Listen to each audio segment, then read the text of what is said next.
Very good morning, students. So now we shall start off with today's lecture. So we have already done three colligative properties, that is relative lowering of vapor pressure, elevation in boiling point, depression in freezing point, and now we shall do our last colligative property, that is osmotic pressure. So our last colligative property is osmotic pressure. Now, to study about osmotic pressure, firstly we should be very clear with what do you mean by diffusion and osmosis. So what is the difference between diffusion and osmosis? So firstly we shall study what do you mean by diffusion and osmosis. So to make this point very clear, I'll just give you a simple example. Like for example, बच्चे अपने पास there are two beakers with a common wall. So अपने को दो beakers है. Basically कह लो एक beaker है जिसके विच अपन एक partition की हुई है and this partition is impermeable. मतलब ਇਹਦੇ ਵਿੱਚੋਂ कुछ भी आर पार नहीं हो सकता. मैं एक बीकर नू फिल करता इत्थों तक. Firstly will start of with simple water, anything. एक बीकर नू मैं फिल करता इत्थों तक. लेट इट बी ਇਹਦੇ ਵਿੱਚ I have 100 ml water, ਇਸ ਦੇ ਵਿੱਚ I have 50 ml water. Now what we do is ਆਪਾਂ ਇੱਥੇ ਜੇ ਇੱਕ ਹੋਲ ਕਰ ਦਿੰਦੇ ਹਾਂ. So there is a hole here. Now we don't need to say कि हुन की होगा, है ना? The water, चाहे अपन ने water लेता है थे, चाहे उस water दे विच salt dissolved है, चाहे उस दे विच sugar dissolved है, मतलब x y z कुछ भी है, it will flow from the higher level to the lower level and वो कितनी देर तक flow करेगा, जितनी देर तक दोनों विच level same नहीं हो जाता. So this is what you mean by diffusion. Diffusion is simply the diffusion या movement of a substance from its higher concentration to lower concentration until the concentration becomes constant. And another simple example मैं सुन देना कि like for example आप एक room दे विच perfume spray करते हैं. After some time सारे room दे विच उसकी fragrance फैल जाती है and आप किसी भी कोने ते जाके बैठ जाइए अपन उसे fragrance आने लग जाती है.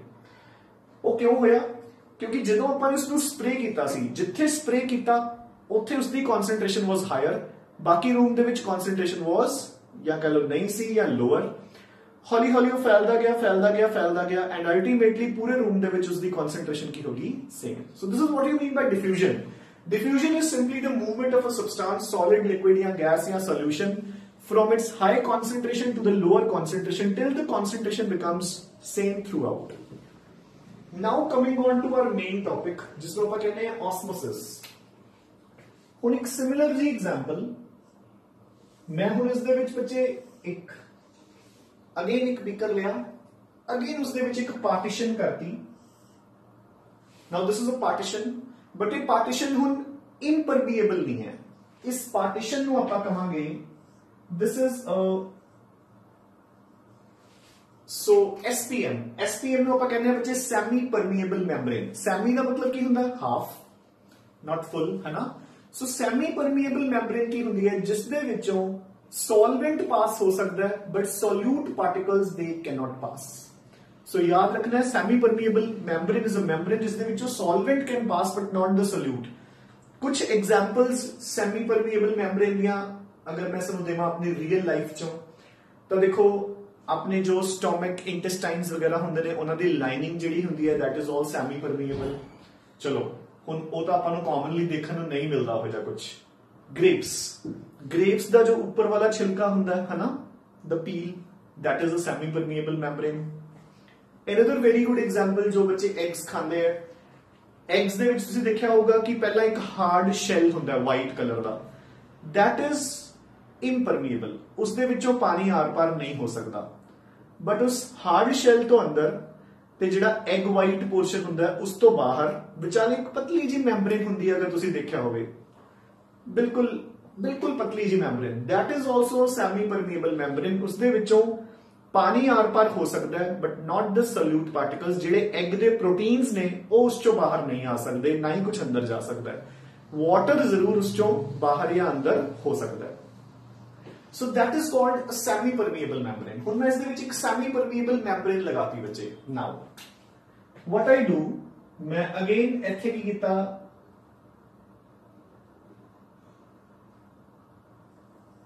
100 ml 50 ml वाटर ले लिया पहला आपने। So this is plain water बच्चे, so this is plain water. हुन मतलब व्हाट डू यू थिंक कि जिवें अपनी स्किन के ऊपर भी देखो मैम्ब्रेन हुंदी है बिल्कुल हल्की जी, तुहानू की लगता है कि लाइक अगर मैं इत्थे एक ड्रॉप रख देवां तो ड्रॉप विच चला जाएगा? नहीं। So what I mean to say, देखो हुन बच्चे ध्यान नाल सुनो कि देखो आप क्या की रहे हैं कि अगर मैं इत्थे पानी का एक ड्रॉप रख देवां वो स्किन के अंदर चला जाएगा? नहीं जाएगा। बट ਉਹੀ पानी का ड्रॉप जो ਆਪਾਂ ਭੱਜ ਰਹੇ ਹੁੰਨੇ ਆ, ਤੁਸੀਂ ਦੇਖਿਆ ਹੋਵੇਗਾ ਕਿ ਉਹ ਪਸੀਨਾ ਬਣ ਕੇ ਬਾਹਰ ਜ਼ਰੂਰ ਨਿਕਲ ਆਉਂਦਾ ਪੋਰਸ ਦੇ ਵਿੱਚੋਂ। ਪਾਣੀ ਤਾਂ ਸੇਮ ਹੈ ਨਾ, ਉਹੀ ਵਾਟਰ ਹੈ, ਉਹ ਪਸੀਨੇ ਦੀ ਫਾਰਮ 'ਚ ਬਾਹਰ ਆ ਜਾਂਦਾ ਹੈ, ਬਟ ਨਾਰਮਲੀ ਉਹ ਅੰਦਰ ਜਾ ਨਹੀਂ ਰਿਹਾ। ਸੋ ਇਸ ਦਾ ਮਤਲਬ ਕੀ ਹੈ ਕਿ अगर सिंपली तुसी सैमी परमीएबल वाटर मैम्ब्रेन ਨੂੰ वाटर देओगे तो उसके विचों पास नहीं होएगा। It needs a pressure, it needs a pressure. Now हुन की है देखो, ਇੱਥੇ ਤੁਸੀਂ 100 ml ਲਿਆ, इधर 50 ml, ਤੁਸੀਂ ਇਹਦੀ ਤਰ੍ਹਾਂ ਹੋਲ ਤਾਂ ਕੋਈ ਕੀਤਾ ਨਹੀਂ, ਬਟ ਇਹਦੇ ਵਿੱਚ ਛੋਟੇ ਛੋਟੇ ਛੇਦ ਹੈ ਜਿੱਦਾਂ ਇਹਨਾਂ ਮੈਂਬਰੇਨਸ ਚ ਹੁੰਦੇ ਨੇ। ਤੁਸੀਂ ਸਕਿਨ ਦੇ ਵਿੱਚ ਵੀ ਦੇਖੋ ਪੋਰਸ ਹੁੰਦੇ ਨੇ, ਤਾਂ ਹੀ ਉਸ ਦੇ ਵਿੱਚੋਂ ਸੋਲਵੈਂਟ ਪਾਸ ਕਰੇਗਾ ਨਾ। ਅਗਰ ਉਹ ਪੂਰੀ ਤਰ੍ਹਾਂ ਇਮਪਰਮੀਏਬਲ ਹੋਏਗੀ ਫਿਰ ਤਾਂ ਪਾਸ ਹੀ ਨਹੀਂ ਕਰੇਗਾ। नाउ सो हुन इत्थे की है, प्योर वाटर, प्योर वाटर। सो इत्थे बच्चे कुछ नहीं होएगा, कोई ऑस्मोसिस नहीं होएगी, क्योंकि दोनों तरफ सॉल्यूट तो है ही नहीं। आप पढ़ के रहे हैं osmotic pressure, and osmotic pressure is a colligative property which depends upon the number of solute particles. ते सॉल्यूट तो हले आपने ऐड कीते ही नहीं बच्चे, ठीक है ना। सो इत्थे कोई मूवमेंट नहीं होएगी। Another example, just to understand another example। हुन मैं की कीता, हुन मैं 100 ml ते 50 ml वाटर नहीं लवांगा, हुन मैं इस दे विच 100 ml ते 50 ml सॉल्यूशन ले लिया टोटल। ते उस सॉल्यूशन दे विच इधर मेरे को हैगा वाटर दे विच 20 ग्राम्स सोडियम क्लोराइड, और इधर मेरे को हैगा 10 ग्राम्स सोडियम क्लोराइड। तो बच्चे अगर मैं तुहानू पूछा कि दोनों तरफ कॉन्सेंट्रेशन की तरफ ज्यादा है, तो जरा सोचो कि दोनों सॉल्यूशंस दे विचों केड़ा सॉल्यूशन ज्यादा कॉन्सेंट्रेटेड है, इधर वाला के दोनों बराबर है। So what do you get? सोच लो पहला अपना answer, then I tell you. So किसदी कॉन्सेंट्रेशन ज्यादा है? दोनों दी कॉन्सेंट्रेशन बराबर है बच्चे, क्योंकि कॉन्सेंट्रेशन की होती है molarity, number of moles upon number of moles of solute upon volume of solution. अगर तुसी सॉल्यूट नु अद्धा करता तो वॉल्यूम भी तो हाफ होगी। ऊपर वाली टर्म अगर हाफ होगी है तो नीचे वाली टर्म भी हाफ होगी। सो कॉन्सेंट्रेशन दोनों तरफ की है सेम। सो बच्चे अगेन इस केस दे विच भी मूवमेंट ऑफ वाटर मॉलिक्यूल्स नहीं होएगी, ना पानी इधरों इधर आएगा ते ना ही पानी इधरों इधर जाएगा। Getting a point? हुन आपां थर्ड केस ते आने हैं। सो हुन थर्ड केस च आपां की कर रहे हैं, in the third case मैं इत्थे 20 grams of NaCl रखा है, ते इधरली साइड पे मैं 50 ml सॉल्यूशन 8 grams NaCl करता। सो द सॉल्यूशन हुन देखो बच्चे हो की है 100 ml 50 ml। अगर दोनों तरफ मैं सॉल्ट की कॉन्सेंट्रेशन बराबर रखनी है तो 20 ली 10 होना चाहिए सी, इधर 20 ग्राम्स ली 10 ग्राम्स, बट इधर कितना है 8 ग्राम्स। सो कॉन्सेंट्रेशन हुन किधर ज्यादा होगी? इधरली तरफ। इधरली तरफ जो सॉल्ट है वो दूसरे के मुकाबले ज्यादा है। उल्टा सोच के देख लो, अगर 50 च 8 है तो 100 च कितना होना चाहिए सी? डबल, यानी कि 16, जबकि इधर 16 की बजाय कितना है 20। सो सॉल्ट की कॉन्सेंट्रेशन इधर ज्यादा है, पानी की कॉन्सेंट्रेशन किधर ज्यादा होगी? इधरली तरफ। गेटिंग अ पॉइंट ना? अगर सॉल्ट इधर ज्यादा है तो ऑटोमेटिकली पानी इधर ज्यादा है। सो हुन की होएगा, देखो बेशक पानी का लेवल सॉल्यूशन का लेवल इधर ज्यादा है, बट स्टिल सिर्फ और सिर्फ ਜਿਹੜੇ पानी के मॉलिक्यूल्स है ਜਿਹੜੇ ਇਹਦੇ ਵਿੱਚ ਸੈਮੀ ਪਰਮੀਏਬਲ ਮੈਂਬਰੇਨ ਦੇ ਵਿੱਚ ਛੋਟੇ ਛੋਟੇ ਛੇਦ ਹੈ, ਉਸ ਦੇ ਵਿੱਚੋਂ ਵਾਟਰ ਦੇ ਮੋਲੀਕਿਊਲਸ इधर मूव करना स्टार्ट कर देंगे, यानी कि the water will move from a low concentrated solution towards the high concentrated solution. Getting a point now? इसका उल्टा एग्जांपल, सेम एक ही चीज, इधर मेरे को सॉल्यूशन 100 ml है, इधर मेरे को सॉल्यूशन 50 ml है, इधर मैं 20 ग्राम्स NaCl लिया है, इधर मैं ले लिया बच्चे 12 ग्राम्स NaCl। सो अगर इधर 20 है तो इधर 10 होना चाहिए सी, यानी कि इधर ज्यादा है सॉल्ट। उल्टा सोच लो, अगर इधर 12 है तो इधर 24 होना चाहिए सी, यानी कि सॉल्ट इधर घट है। सो हुन केड़ा सॉल्यूशन ज्यादा कॉन्सेंट्रेटेड है? 50 ml वाला। सो हुन सैमी परमीएबल मैम्ब्रेन दे होल्स दे विचों पानी इधर मूव करेगा, ते कदों तक ये मूवमेंट्स होंगियां? जिन्नी देर तक दोनों सॉल्यूशंस दी कॉन्सेंट्रेशन सेम नहीं हो जाती। सो दिस इज कॉल्ड ऑस्मोसिस। हुन बच्चे ऑस्मोसिस नू, अच्छा फर्स्ट ऑफ ऑल आप इन्हां सॉल्यूशंस नू नेम की दिंदे हैं। सो देखो, सो एक बार हम डिफ्यूजन इरेज कर रहे हैं। सो देखो, जदों अपने कोल आ सीन सीगा,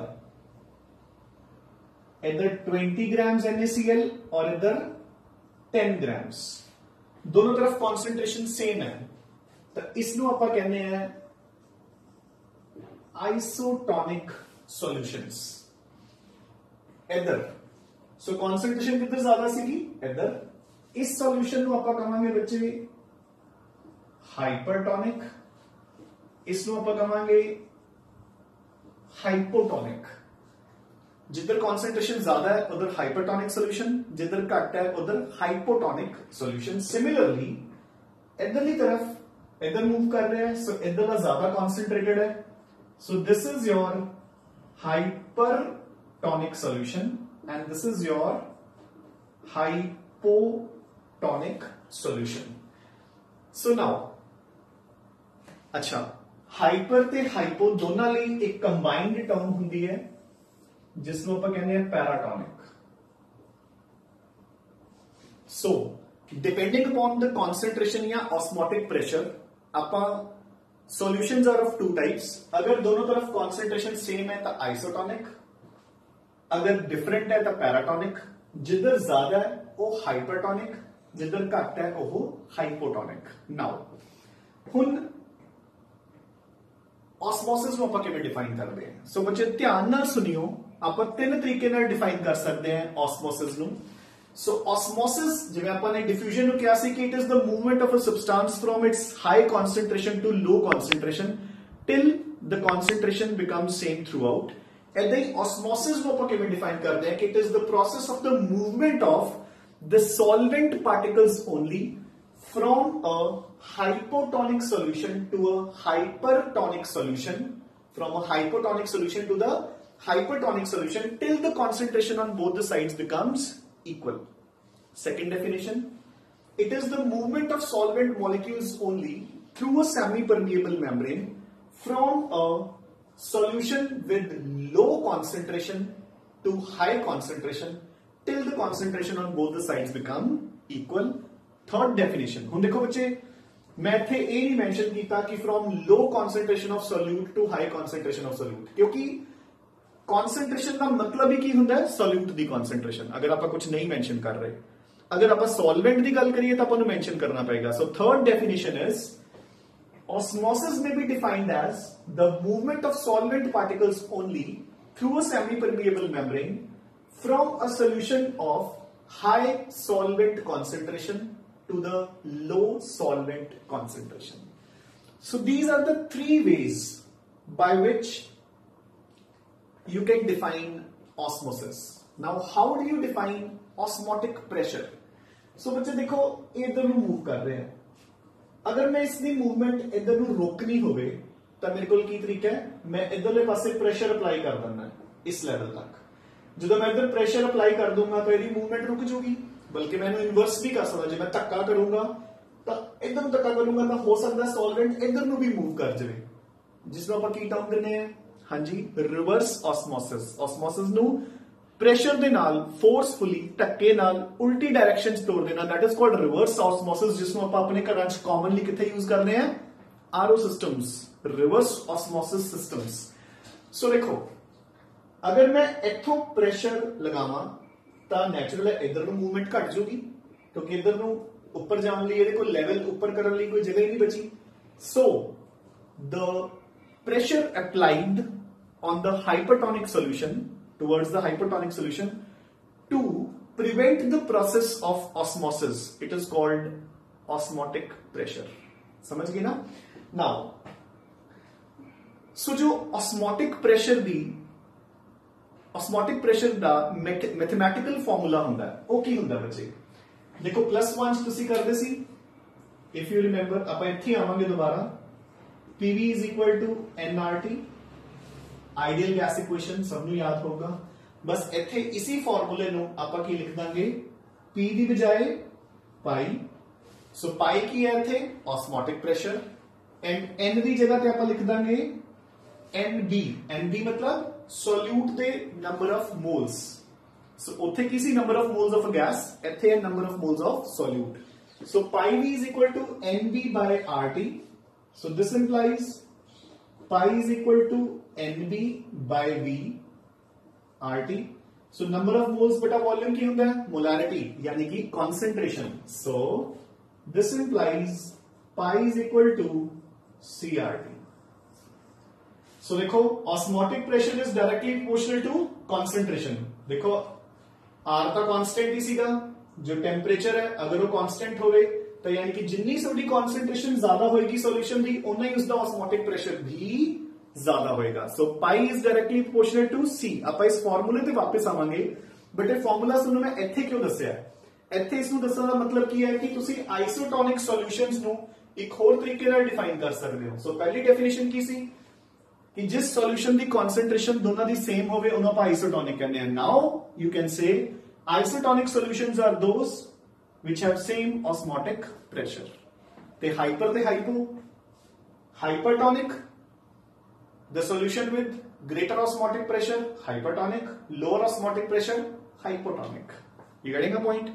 सो this is about the process of osmosis and osmotic pressure. आप अगेन ऑस्मोटिक प्रेशर का जिहड़ा है फॉर्मूला है न्यूमेरिकल पार्ट, इस पे आप लेटर ऑन आने हैं। पहला हुण आप करांगे कुछ एप्लीकेशंस ऑफ ऑस्मोसिस जिहड़े कि आप रियल लाइफ च कॉमनली देखते हैं। Very very very very very important from examination point of view. So बच्चे talking about applications of osmotic pressure. Now first of all so जी एक very practical and very important application है। So तुसी commonly observe किया होगा, कदे भी तुसी इंजेक्शन वायल्स देखियो। इंजेक्शन वायल्स समझते ना, मतलब जो आप किसी को इंजेक्ट करना है कोई बॉडी फ्लूइड, तो तुसी देखा होगा कि जो छोटा जा वायल हुंदा है ना, उस दे विच पहला ड्रग का नाम लिखा होंदा, जिसमें आप इदां दीवार पे मार के उस दे विचों मेडिसिन नूं इंजेक्शन च भरदे हैं। सो अगर उस इंजेक्शन वायल नूं तुसी पढ़ोगे तो उस दे विच जिहड़ी भी दवाई आपां देनी है उस मेडिसिन का नेम लिख के फिर लिखा होंदा सस्पेंडेड इन, ध्यान नाल सुनो, सस्पेंडेड इन 0.9% सोडियम क्लोराइड। और अगर पेशेंट को बहुत ज्यादा ब्लड प्रेशर की प्रॉब्लम हो तो आप सोडियम क्लोराइड नहीं दे सकते, तो या फिर लिखा होंदा 5% ग्लूकोज। वैसे 99% केसेस 0.86, 0.87 या 0.9% सोडियम क्लोराइड ही लिखा होंदा। सो हुणे ध्यान नाल सुनना है, जो ह्यूमन आरबीसीज होंदे ने, red blood cells, so RBCs are isotonic with Na% solution। सो जो 0.9% सोडियम क्लोराइड है वो आरबीसीज दे नाल आइसोटोनिक हुंदा है। ਇਹਦਾ मतलब की है कि ਜਿਹੜੇ ਆਪਣੇ ਰੈੱਡ ਬਲੱਡ ਸੈਲਸ ਹੈ ਉਹਨਾਂ ਦੇ ਅੰਦਰ ਵੀ ਕਨਸੈਂਟ੍ਰੇਸ਼ਨ ਕਿੰਨੀ ਹੁੰਦੀ ਹੈ 0.9% ਦੇ ਇਕੁਇਵਲੈਂਟ। ਨਾਓ ਹੁਣ ਦੇਖੋ ਲਾਈਕ ਫॉर एग्जांपल ਆਪਾਂ ਤਿੰਨ ਕੇसेस ਲੈਣੇ ਆ। First case, second and third. इन्हां तिन्नां दे विच मैं तीन अलग अलग सॉल्यूशंस ले रहे हैं।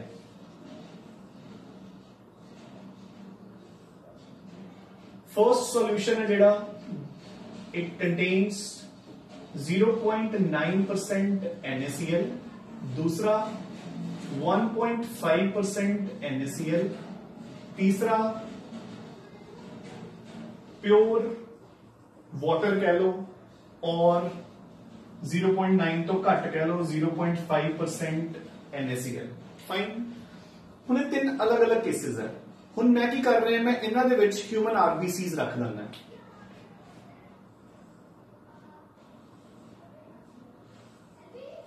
डन।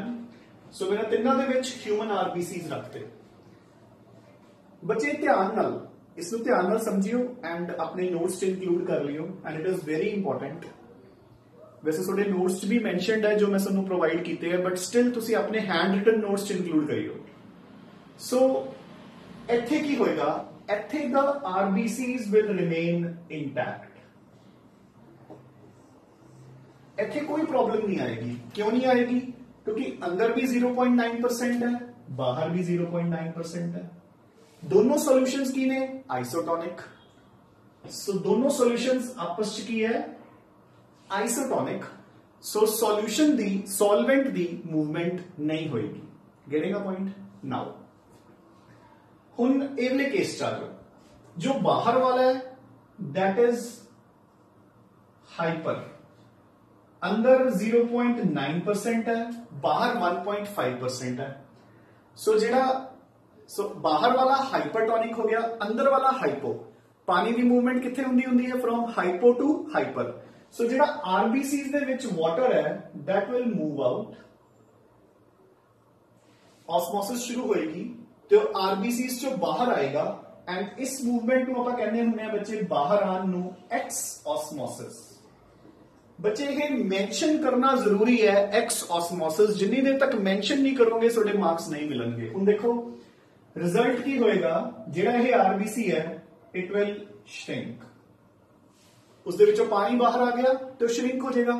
हुण देखो अगर उत्थे एग्जाम च क्वेश्चन आंदा है कि what causes the shrinking of RBCs when it is placed in hypertonic solution, या what happens to the RBCs when it is placed in 1.5% NaCl, तो सपोज तुसी सारा कुछ मेंशन कर देने हो। तुसी कह देने हो कि आरबीसीज दे अंदर जेडी कॉन्सेंट्रेशन है दैट इज इक्विवेलेंट टू 0.9%। सो तुसी उसनु हाइपरटोनिक सॉल्यूशन च रखता। सो उसदे विचों पानी बाहर आ जाएगा, इट विल कॉज श्रिंकिंग। ठीक है, तुहानू मार्क्स मिलणगे, 0 नहीं मिलेगा, बट आउट ऑफ 2 टीचर तुहानू 1 मार्क देगा, क्योंकि जिन्नी देर तक तुसी आ वर्ड मेंशन नहीं करदे उन्नी देर तक फुल मार्क्स नहीं मिलणगे। You getting a point? So this is called exosmosis. हुण देखो हुण तुसी उसनू प्योर वाटर दे विच या मतलब घट कॉन्सेंट्रेशन वाले सॉल्यूशन च रखता। सो जेड़ा बाहर वाला सॉल्यूशन है दैट इज हाइपो, क्योंकि अंदर इट इज 0.9% ते बाहर इट इज प्योर वाटर कह लो, सो 0.5% कह लो, व्हाटएवर। हुण पानी उसके अंदर मूव करेगा एंड जेडी यह प्रोसेस हुंदी है बच्चे, इस प्रोसेस नूं आपां बोलदे हैं एंड ऑस्मोसिस। इत्थे रिजल्ट की निकलेगा कि जो थोड़ा आरबीसी है it will swell up and depending upon कि कितना बाहर कितनी कॉन्सेंट्रेशन है, जिवें कि तुसी प्योर वाटर च रखता अगर तो पानी अंदर जाता जाएगा एंड एक स्टेज आएगी कि जो अपना आरबीसी बर्स्ट कर जाएगा, जिस प्रोसेस को आप कहने हैं हीमोलिसिस। लाइसिस होगी, लाइसिस मीन्स टूटना। So it will swell up. Now you getting a point? So this is a very very very very very important question. So हम आप वापस क्वेश्चन पे आने हैं जो अपना एक्चुअल क्वेश्चन है। So first application of osmotic pressure is कि सोनू पूछा जा सकता है, मतलब थोड़े नोट्स मेंशनड भी है बट मैं सोनू समझा रहे हैं। थोनू पूछा जा सकता है कि व्हाई आई ड्रॉप्स इंजैक्शंस या कोई भी इदां दी medicines they are made isotonic with human blood, यानी कि 0.9% सोडियम क्लोराइड दे विच या 5% ग्लूकोज दे विच सस्पेंड करके ही वो ह्यूमन बॉडी दे विच ट्रांसफर हुंदियां ने। वाई? सो तुसी की लिखोगे कि 0.9% sodium chloride is isotonic with human blood, इस करके ही वो 0.9% सोडियम क्लोराइड दे नाल दित्तियां जांदियां। अगर तुसी उस तो घट या वध कॉन्सेंट्रेशन नाल करोगे तो बॉडी नू एक्सट्रीम पेन कॉज होगा ड्यू टू एक्सऑस्मोसिस या endosmosis. So this is a very very very very very important application. यही क्वेश्चन सोनू इदां भी आ सकता है, देखो यही क्वेश्चन सोनू इदां भी आ सकता है कि आपने एग्स लए दो, और दोनों एग्स का आपने वाइट वाला पोर्शन रिमूव करता, जेड़ा हार्ड पोर्शन हुंदा, हुण सेमी परमीएबल मैम्ब्रेन बच गई। उन्हां एग्स नू आपां दो डिफरेंट सॉल्यूशंस दे विच रखता, एक हाइपरटोनिक और एक प्योर वाटर। ता की होएगा? So this will of course shrink and this will of course swell up. ये shrink क्यों करेगा? Due to exosmosis. इस swell क्यों करेगा? Due to endosmosis. एंड एक चीज बड़े ध्यान नाल रखनी है बच्चे, थियोरी विच तां नहीं देखो ये ट्रिक आती हुंदी, एमसीक्यूज दे विच एक कॉमन है कि वो कहंदे ने कि ਅਸੀਂ ਇੱਕ ਐਗ ਲਿਆ, ਐਗ ਲੈ ਕੇ ਉਸ ਨੂੰ ਅਸੀਂ ਇਹਦੇ ਵਿੱਚ ਰੱਖਤਾ, ਕੀ ਹੋਏਗਾ? ਤਾਂ ਬੱਚੇ ਫਟਾਫਟ ਐਕਸ ਜਾਂ एंडोस्मोसिस ਟਿਕ ਕਰ ਦਿੰਦੇ ਆ ਬੱਚੇ। अगर मैंशनड होएगा कि उसका हार्ड शैल रिमूव किया गया, अगर वो रिमूव नहीं किया तो कोई श्रिंकेज या स्वैलिंग नहीं होएगी, क्योंकि जो हार्ड शैल है वो इनपरमीएबल हुंदा है, ਉਹਦੇ ਵਿੱਚੋਂ ਦੀ पानी पास नहीं हो सकता, ना बाहर आ सके ते ना अंदर जा सके। सो ये ध्यान नाल क्वेश्चन पढ़ना है कि हार्ड शैल रिमूव किया गया, ठीक है ना। अगर उसे उसको रिमूव नहीं करोगे फिर कोई श्रिंकेज या स्वेलिंग नहीं होएगी। So this is the first application of osmotic pressure. So the next application, bache. So the next application related to osmotic pressure is swelling of dry fruits and vegetables. So तुसी ये भी commonly observe किया होएगा कि जो dry fruits and vegetables होंगे हैं, like बादाम हो गए बच्चे, किशमिश हो गया, है ना। So normally they are recommended कि तुसी रात नूं उसनूं पानी च भिओ दिंदे हो ते सुबह उठ के उन्होंने खा लेंदे हो। एक चीज तुसी ये भी ऑब्जर्व की होगी कि जिवें तुसी किशमिश दाखा जिन्हों आपां कहने हैं, है ना, उन्होंने अगर आपां पानी च पाने हैं तो दे स्वेल अप। बादाम का साइज भी इंक्रीज हो जाता है मॉर्निंग तक। तो अगेन रीजन की है, देखो दाखां दे विच की है अंदर ग्लूकोज, बादाम दे विच उन्हां दे आप दे ऑयल्स वगैरह, तो अंदर सोल्यूट दी कॉन्सेंट्रेशन ज्यादा है, बाहर तक प्योर वाटर है। सो पानी अंदर जाएगा, सो की होएगी? एंडोस्मोसिस। एंडोस्मोसिस जो है उहदे करके they will swell up. So swelling of dry fruits and vegetables when they are placed in water, याद रखना है कि this process it fastens in warm water. So ये भी तुसी देखिया होएगा कि अगर आप उसनू निगे पानी च, वार्म वाटर च, है ना, कोसे पानी च भिओ के रखते हैं तो जल्दी स्वेल अप करते हैं। सो देखो बच्चे साइंस नाल या फॉर्मूले नाल कितनी इजीली एक्सप्लेन हो रहा है, देखो ये। So pi is equal to CRT. So osmotic pressure is directly proportional to concentration, temperature. जितना टेम्परेचर ज्यादा लाओगे बच्चे उतना जल्दी उतना ज्यादा ऑस्मोटिक प्रेशर डेवलप होएगा, उतनी ज्यादा ऑस्मोसिस होएगी एंड इसलिए उतनी जल्दी उतना दी स्वेलिंग होएगी। Getting a point? So similarly सारा मेन यही दो एप्लीकेशंस है ऑस्मोटिक प्रेशर दियां, एंड इस दे नाल ही मिलदी जुलदी एप्लीकेशन जिसनों आपां कहने हैं कि linked carrots swell up in water. So बिल्कुल सेम चीज है। जो सब्जियां वगैरह आप सुखा लेने है ना, अगर उन्होंने आप पानी च डुबो के रख दिए, they again swell up again due to end osmosis. So this is about the applications of osmosis.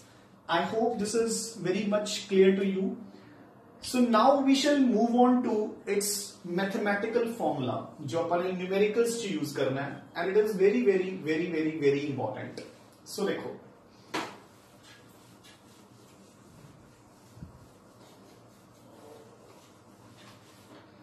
सो बच्चे मैं अगेन रिपीट कर रहे हैं जो पहला कर चुके.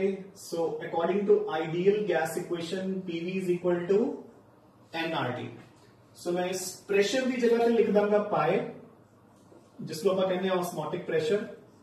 Volume of the solution is equal to nB, number of moles of solute, into RT.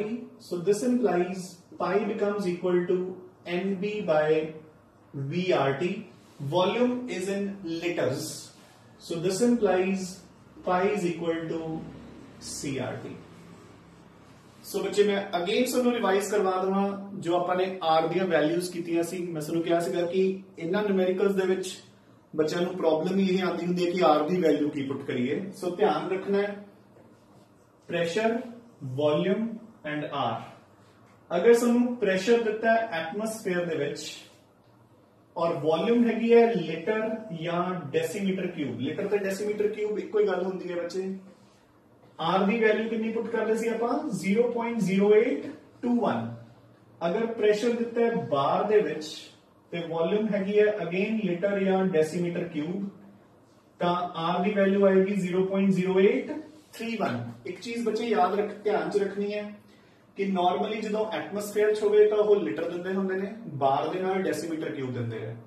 Now coming on to SI units, pressure दे एसआई यूनिट्स हुंदे ने पास्कल्स, वॉल्यूम दे एसआई यूनिट्स हुंदे ने मीटर क्यूब. अगर प्रेशर दिता है pascal च, वॉल्यूम दिती है मीटर क्यूब च, तां अपनी आर दी वैल्यू हुंदी है 8.314. So these are the values of R. बच्चे बुक्स दे विच +1 दी बुक्स दे विच 6-7 वैल्यूज दित्तियां होंदियां, सब नूं क्रैम करने की जरूरत नहीं. हुण उत्थे की है कि सपोज ऐदां हो जावे, प्रेशर अपन दिता है एटमोस्फेयर च, वॉल्यूम मीटर क्यूब च, प्रेशर दिता है पास्कल्स च, वॉल्यूम लीटर दे विच, तां आपां ने सब नूं रट्टा नहीं मारना. आपां की कर लो, आपां वॉल्यूम या प्रेशर दे एक दे यूनिट्स नूं चेंज कर लो, यूनिट्स नूं चेंज करके फिर आर दी वैल्यू पुट कर दो. यही 3 मेन वैल्यूज है. वो इंटर कन्वर्जन्स किवें करनी है, ਉਹਦੇ ਲਈ मैं सानू यूनिट्स लिखवा देना है. सो देखो 1 एटमोस्फेयर, सो अगर आप प्रेशर दे यूनिट्स की गल करिए इंटर कन्वर्जन ਲਈ, 1 atmosphere is equal to 76 centimetre of mercury. 1 centimetre च बच्चे 10 mm हुंदे ने. So this is equal to, so एक atmosphere is equal to 760 mm of mercury. एक mm is equal to 1 torr. So 1 atmosphere is equal to 760 torrs, TORR, another unit. Bar. 1 atmosphere is equal to 1.01 bar. So थोड़ा सा difference है, ताइयों देखो R the values भी थोड़ा सा difference है. अगर प्रेशर एटमोस्फेयर च है बाहर च है तो 0.0821 एंड 31. थोड़ा सा डिफरेंस है. वैसे एग्जैक्ट वैल्यू होंगी है 1.01325 बार्स, तो अपन 1.01 ले लेने हैं. एंड अगर अपन एसआई यूनिट की गल करिए तो 1 atmosphere is equal to 101,325 pascals. इसमें अपन अप्रोक्सीमेटली 10⁵ पास्कल्स भी लिख देने हैं to make our calculations easier. So एक प्रेशर दे यूनिट्स दी इंटर कन्वर्जन है आपस कि किन्ने यूनिट्स किन्ने दूसरे किन्ने यूनिट दे बराबर है. वॉल्यूम ले मोस्ट कॉमनली यूज केड़ा है litres. We all know 1 litre च किन्ने ml हुंदे ने 1000 ml. 1 ml ते 1 cc यानी कि सेंटीमीटर क्यूब वो बराबर है. सो 1 लीटर दे विच किन्ने cc हो गए 1000 सेंटीमीटर क्यूब या cc. अपन सीसी भी लिख देंगे centimetre cube. Fine. Now 1 litre दे विच 1 डेसीमीटर क्यूब है. ताइयों देखो अपन इतने बराबर लिखे है 1 litre and 1 decimetre cube are equal. It is also equal to 10 raised to power minus 3 metre cube. So 1 litre ਦੇ ਵਿੱਚ SI यूनिट्स कितने होंगे ने 10 raised to power minus 3 metre cube. Done. So these are the interconversions of pressure and volume to one another. इसਨੂੰ ਚੰਗੀ ਤਰ੍ਹਾਂ learn ਕਰ ਲੈਣਾ ਬੱਚੇ, ਕਿਉਂਕਿ ਅਗਰ ਇਹਨਾਂ ਨਿਊਮੈਰੀਕਲਸ ਚ ਪ੍ਰੋਬਲਮ ਆਂਦੀ ਹੈ ਤਾਂ ਆਪਾਂ ਨੂੰ ਸਿਰਫ ਇੱਥੇ ਹੀ ਪ੍ਰੋਬਲਮ ਆਣੀ ਹੈ. ਗੈਟਿੰਗ ਅ ਪੁਆਇੰਟ. ਸੋ ਇਸ ਤੋਂ ਬਾਅਦ ਆਪਾਂ ਕੰਟੀਨਿਊ ਕਰਦੇ ਹਾਂ ਵਿਦ ਆਰ ਫਾਰਮੂਲਾ. एक दो केसेस में इससे करवाना है and then we will move on to the numericals. So बच्चे we shall continue with some special cases of osmotic pressure. So देखो ये अपन ने फॉर्मूला डिराइव कर लिया pi is equal to CRT. So pi is directly proportional to चाहे तुसी concentration कह लो चाहे टेम्परेचर कह लो, यानी कि pi is directly proportional to number of moles of solute, या कह लो इनवर्सली प्रोपोर्शनल टू वॉल्यूम. जितना तुसी पानी पाते जाओगे डाइल्यूट करते जाओगे ऑस्मोटिक प्रेशर घटता जाएगा. Now, if two solutions are isotonic, अगर दो सॉल्यूशंस आपस में आइसोटोनिक है तो आइसोटोनिक का मतलब की है दोनों का ऑस्मोटिक प्रेशर सेम है. सो एक दा osmotic pressure is equal to दूसरे दा ऑस्मोटिक प्रेशर, दोनों का ऑस्मोटिक प्रेशर बराबर है, यानी कि एक दी concentration into RT is equal to दूसरे दी कॉन्सेंट्रेशन इंटू RT. RT तो दोनों की है कॉन्स्टेंट्स, सो इनडायरेक्टली मैं की प्रूव कर रहे हैं कि दोनों की कॉन्सेंट्रेशन की है सेम. तो वही अपनी डेफिनेशन सी कि अगर कॉन्सेंट्रेशन सेम है तो आइसोटोनिक, तो अगर कॉन्सेंट्रेशन सेम है तो ऑस्मोटिक प्रेशर भी सेम है. Getting a point. Isotonic solution की definition की सी the solutions which have same concentration या which have same osmotic pressure. हुन suppose if both have equal volumes, हुन अगर उन्हें दोनों solutions दी concentration तो same हैगी है volume भी same है, so आपा क्या लिखांगे C1 is equal to C2, यानी कि N1 upon V1 is equal to N2 upon V2. But अपन को पता कि V1 ते V2 तो बराबर ही है, सो V1 VV. सो यानी कि दोनों V क्रॉस आउट हो गए. दिस इंप्लाइज दोनों दे विच number of moles of solute की है सेम, क्योंकि देखो कॉन्सेंट्रेशन दो ही फैक्टर्स पे डिपेंड कर दी है, एक नंबर ऑफ मोल्स एक वॉल्यूम. वॉल्यूम अपन ने कहता कि दोनों सॉल्यूशंस दी की है सेम, यानी कि अगर वॉल्यूम सेम है तो दोनों दे विच नंबर ऑफ मोल्स की है same. Done. So these are some special cases of the mathematical formula of osmotic pressure. These will become more clear once we do the numerical portion of this. So pi is equal to NB upon VRT. So pi is equal to CRT. Then if the solutions are isotonic, दोनों का osmotic pressure बराबर है, यानी कि दोनों की concentration same है. अगर दोनों तरफ वॉल्यूम सेम है तो दोनों के विच नंबर ऑफ मोल्स भी सेम है. So this is all about the theory of osmotic pressure. एक चीज बच्चे बड़े ध्यान नाल सुन लो एंड बड़े ध्यान नाल रखनी है. सो देखो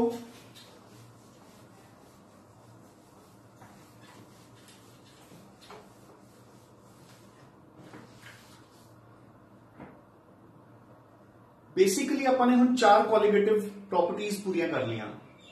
हले इसमें न्यूमेरिकल्स पे है, numericals will be doing in the next class. So अपने चारों क्वालिटेटिव प्रॉपर्टीज पूरी कर लिया. Relative lowering of vapour pressure, elevation in boiling point, depression in freezing point, osmotic pressure. So देखो बेसिकली क्वालिटेटिव प्रॉपर्टीज का use की है. याद रखना कि क्वालिटेटिव प्रॉपर्टीज की हेल्प नाल आपां किसी भी सॉल्यूट का मोलर मास कैलकुलेट कर सकते हैं. आप चेक कर सकते हैं कि ये केड़ा सॉल्यूट है. You getting a point. देखो किदा लेट इट बी मैं तुहानू क्या कि मेरे को एक सॉल्ट सैंपल है. देखो बच्चे ध्यान नाल सुन लो कि what is the application of qualitative properties. भी आप पढ़ तो रहे हैं कि वेपर प्रेशर घट जाता है, बॉइलिंग पॉइंट वध जाता है, भी ਆਪਾਂ ਨੂੰ मतलब इसका यूज की है केमिस्ट्री च। सो लेट इट बी, मैं ਤੁਹਾਨੂੰ एक सैंपल प्रोवाइड करता ਤੇ मैं ਤੁਹਾਨੂੰ ਕਿਹਾ कि दसो बच्चे ये NaCl है या KCl है। ये करेगा पॉइंट, मैं ਤੁਹਾਨੂੰ जस्ट वैसे ही पूछा कि दसो NaCl है या KCl है, ਤੁਸੀਂ किद्दां फाइंड आउट करोगे। देखो यू नो कि वाटर का बॉइलिंग पॉइंट इज 100 डिग्रीज। अगर एक कल्ला वाटर हुंदा तो इसका बॉइलिंग पॉइंट कितना हुंदा 100 डिग्रीज। सो बच्चे आपां की करांगे, we take 100 grams of water. So इतना आप कर सकते हैं ना, आप मेजर करके 100 ग्राम्स वाटर ले लवांगे। We'll transfer 10 grams of this salt to water. मैं उसदे विच 10 ग्राम सॉल्ट पा दांगा। नाउ वी नो कि वाटर का normal boiling point is 100 degree. हुण इस सॉल्यूशन का मैं मेजर करूंगा, सपोज ये आ गया मेरे पास 101.2 डिग्री। सो कितना बॉइलिंग पॉइंट इंक्रीज हो गया 1.2। हुण मैं अपना फॉर्मूला लगाऊंगा, delta Tb is equal to Kb into WB by MB into 1000 by WA। So delta Tb कितना आया बच्चे अपने को, 100 माइनस कर दो इस चों 1.2। केबी की वैल्यू पाने लिए अपन याद है, अपन न्यूमेरिकल सॉल्व कर चुके 0.52। WB में मेजर करके खुद 10 ग्राम्स लगता है, WA में मेजर करके खुद 100 ग्राम्स लगता है। सो फॉर्मूला लगा के मैं MB कैलकुलेट कर लूंगा। अगर ये सॉल्ट NaCl होया तो मेरा MB आएगा 58.5 के करीब। अगर ये सॉल्ट KCl होया तो मेरा MB आएगा 74.5 के करीब। ये करेगा point. So this is the use of colligative properties कि आप कोलिगेटिव प्रॉपर्टीज की हेल्प नाल मोलर मासेस कैलकुलेट कर लेने हैं अननोन सॉल्यूट्स से। So colligative properties are used to find the molar masses of unknown solutes. चलो ये दसन दा सोनू मोटिव की है बच्चे कि चारों कोलिगेटिव प्रॉपर्टीज चों ਜਿਹੜੀ ਆਪਾਂ ਸਭ ਤੋਂ ਜ਼ਿਆਦਾ प्रिफर करते हैं colligative property, that is called osmotic pressure. ਉਹਦਾ रीजन है कि बाकी सारियां कोलिगेटिव प्रॉपर्टीज ਦੇ केस ਚ ਵੀ मेजर, बाकी सारियां कोलिगेटिव प्रॉपर्टीज ਦੇ केस ਚ ਵੀ मेजर द डिफरेंसेस। ਆਪਾਂ ਉਹਦੇ ਵਿੱਚ डिफरेंस मेजर करते हैं, ना कि कोलिगेटिव प्रॉपर्टी। देखो रिलेटिव लोअरिंग ਚ lowering of vapour pressure, elevation in boiling point कितना बॉइलिंग पॉइंट वध गया, डिप्रेशन इन फ्रीजिंग पॉइंट कितना फ्रीजिंग पॉइंट घट गया। जबकि ऑस्मोटिक प्रेशर ਦੇ ਵਿੱਚ ਆਪਾਂ डायरेक्टली ऑस्मोटिक प्रेशर मेजर करते हैं। सो थोड़ा जिहा सल्यूट पाने ते भी इसकी वैल्यू बहुत ज्यादा आती है। जो वैल्यू ज्यादा आती है तो उसकी रीडिंग लैनी, उसको मेजर करना इज ईजी, गलती होने के चांसेस आर वेरी रेयर, बहुत घट। So that is why osmotic pressure is the most preferred quantity, preferred property, preferred colligative property for molar mass determination of unknown solutes. So this is about osmotic pressure. So with this we complete our all the 4 colligative properties. Is there numericals ਆਪਾਂ ਕੱਲ continue ਕਰਾਂਗੇ। ਉਸ ਤੋਂ ਬਾਅਦ we'll do our ਇੱਕ ਹੋਰ ਛੋਟਾ ਜਿਹਾ ਪਾਰਟ ਜੋ ਬਚਿਆ ਹੋਇਆ ਹੈ, and then ਉਸ ਤੋਂ next lecture ਚ ਉਸ ਦੇ numericals. So within the next 2 lectures we'll complete the chapter. So keep revising, keep studying and be safe. Thanks a lot.